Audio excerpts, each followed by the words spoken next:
Morning, all. Happy Remembrance Day. We are, of course, November 11th. If you are currently serving active military, thank you for your service. If you have served in the military previously, thank you for your service. And of course, it is on this day too that it is about remembering those that were lost. And yeah, so I know it's Remembrance Day is different in the States than it is in Canada because you also have Memorial Day in the States. So up here, it's it's a quiet day of reflection kind of thing. And at 11 minutes after 11 in the morning, you pause. I know at my old job we used to just stop work for that minute. That was your Remembrance Day minute, where the whole plant would stop, and you would spend that entire minute just quiet.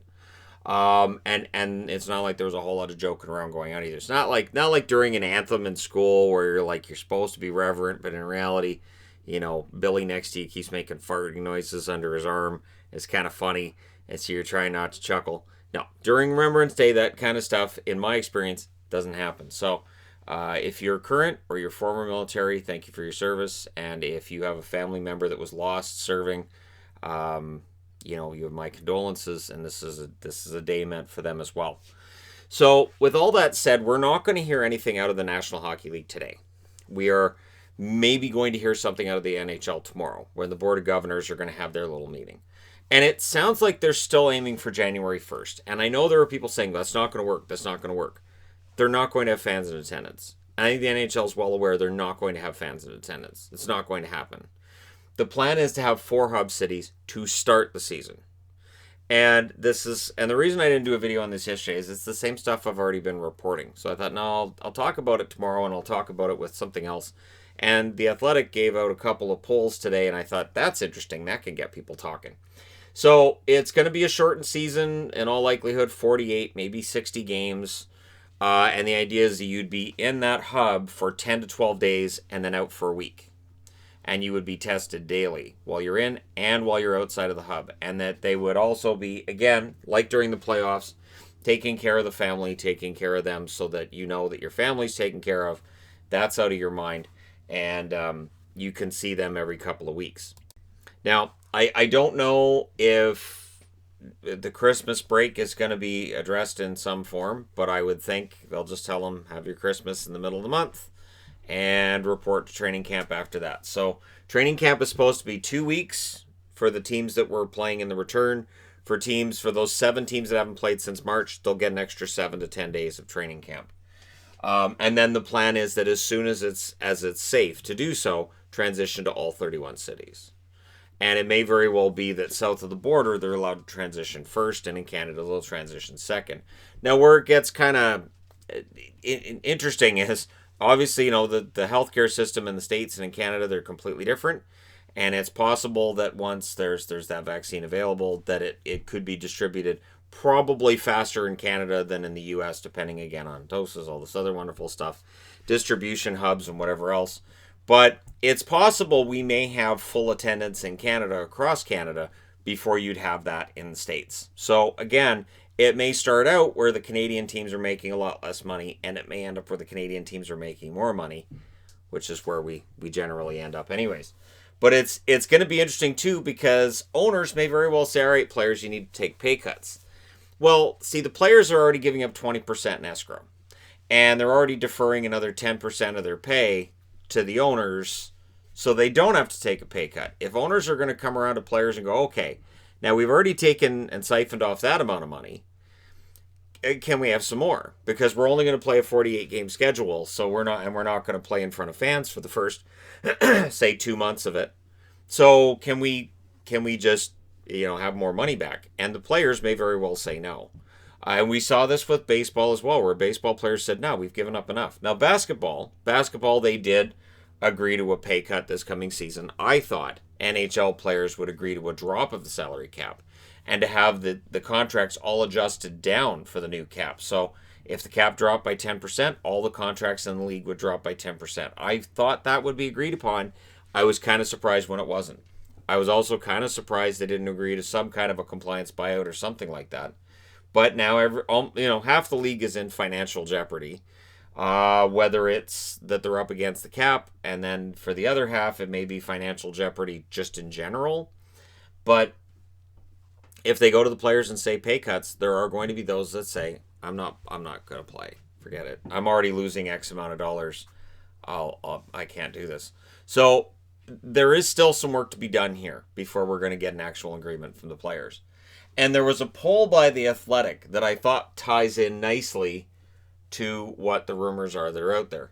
61.8% of the NHL players asked said they would be willing to play for half or less than half of the season in a bubble scenario. And it seems like they agree that the bubble in Toronto was pretty good. The bubble in Edmonton sucked. That's what the players are saying. That the one in Edmonton was about as much fun as what it was expected to be when it was announced Edmonton and Toronto were going to get bubbles. And 32.4% say no bubble at all. But remember, it's a majority vote. So a majority of NHL players are willing to accept at least half or almost half of the season in a bubble. And the other number that's not in there is for, yes, all season, which is a very small percentage that said, yep, all season in a bubble's fine. Minimum games for a season, 58.8% of the players asked said 50 games would be a good minimum, so 48, right?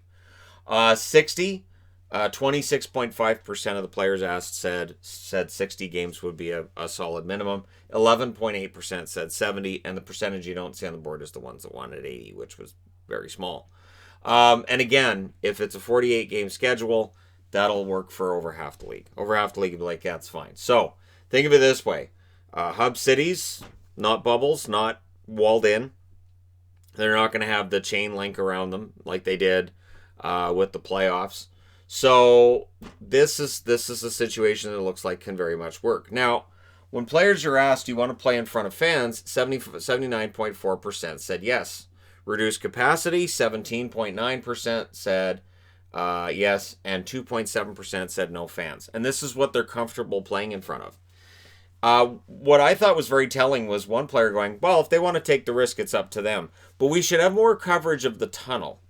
So in other words, the way that I read this, and obviously it's all anonymous, right? The way I read this is a player going, well, I don't care if they all get sick. We're going to be covered over so we don't, right?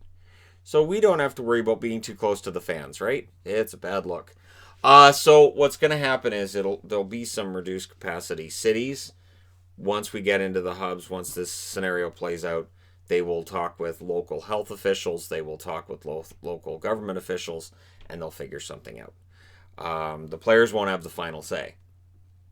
So, yeah, that's their comfort level. Now, when they were asked which teams got better, 6 of them said Montreal. Looks like 30 players were polled in this. 6 of them said Montreal, 4 of them said Buffalo, 4 of them said Colorado. 3 said Detroit, 3 said Toronto, and 3 said Vegas. So it's kind of split, but people say Montreal got better. Interestingly enough, while Detroit got 3 votes, one of the players who said Detroit's improved the most said, yeah, they've improved the most, still not a playoff team. Which ones got worse? Chicago, 4 of them. And the quote that was most noteworthy out of the entire article, I thought, was, again, an anonymous player saying, pissing off their core franchise player never helps anyone. Or players never helps anyone, talking about Chicago. 2 of them said Arizona got worse, and Vancouver was also given 2 votes as teams that have gotten worse. And we'll see how accurate that is. Chicago, I don't see it. I don't see that it's that much worse. I guess that sod trade, people just see that and they tunnel in on that and they go, yeah, that's it. Chicago's so much worse. I don't think they're that much worse. Now, the other interesting thing is, and I've looked at this poll before, fan confidence in front offices. So if you have a subscription to The Athletic, I do recommend checking it out. It's ranked, but it's not just ranked that it's fan confidence. They show the confidence of the fans in that location, so or in that fan base, and the fans outside that fan base. And in some cases, fans inside the fan base are harder on their team. In some cases, they're lighter on their team. It's really interesting. Vancouver, for instance, Vancouver fans are always harder on the franchise than fans of other teams looking at Vancouver. Other fans will go, yeah, Vancouver's run all right. They do pretty well. Vancouver fans are like, no, we're not. We suck. Our management's crap. Fire Benning. And that's pretty accurate. So this year's poll results were simple. The top 3, and these are front offices fans have the most confidence in.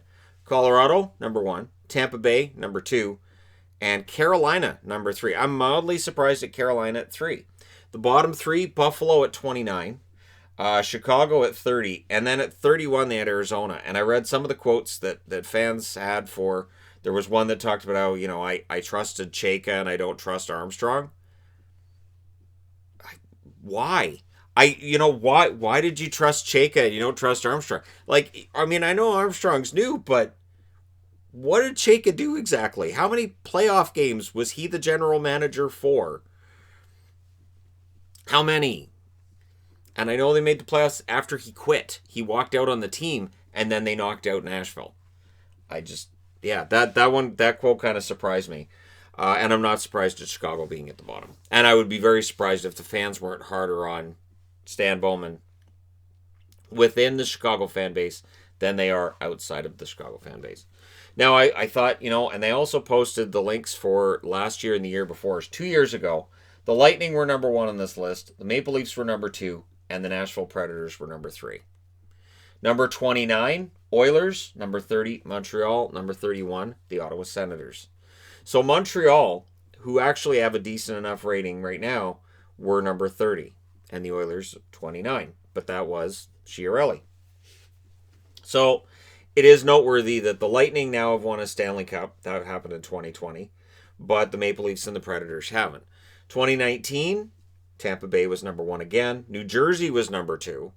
And the Colorado Avalanche were number 3. Of course, this year they moved to number 1. Tampa Bay drops to number 2. Number 29 last year was the Canucks. Number 30 was the Ottawa Senators. And number 31 was the Minnesota Wild. And that was, of course, the Paul Fenton disaster in Minnesota. Things have got better since then. Vancouver has been close to being in the bottom 3 each year. So Vancouver is widely viewed as mismanaged. And I don't know how fair that is. I've talked about Jim Benning before. I've talked about their moves before. Interestingly enough, number 4 on the top side of things now is Detroit. So Steve Yzerman brings that fan loyalty with him.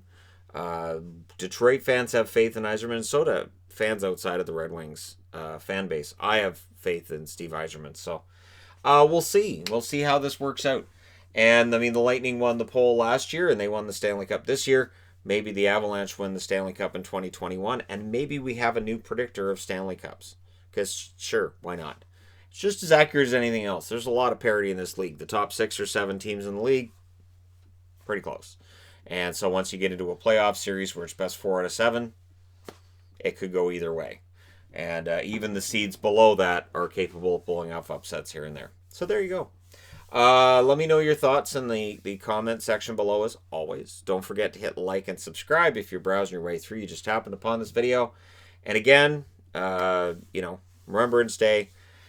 And if you're able to give to Poppy Funds or any kind of veterans organization that is pertinent for those viewing, no matter where you are in the world, do that.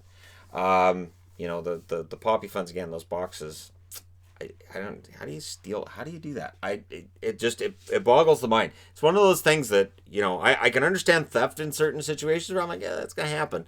But that's not one of them. Anyways, thank you guys so much for all your support. I will talk to you again soon.